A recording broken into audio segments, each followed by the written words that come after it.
Բարև ձեզ սիրելի հետևորդներ։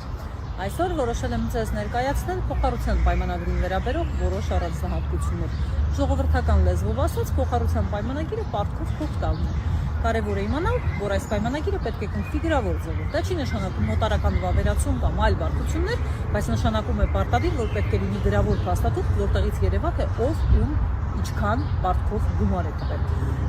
Այլապես դուք հետագայում խնդիրներ կունենաք ապացուցելու, որ առհասարակ նման բան տեղի է ունեցել։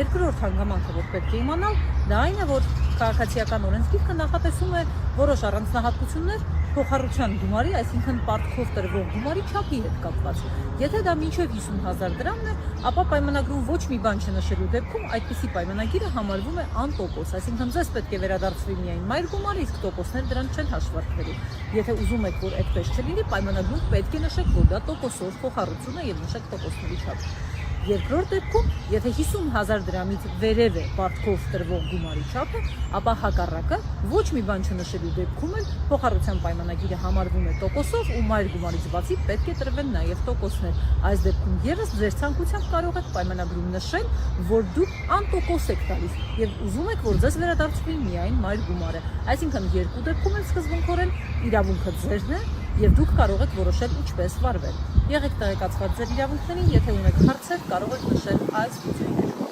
Լավ օր։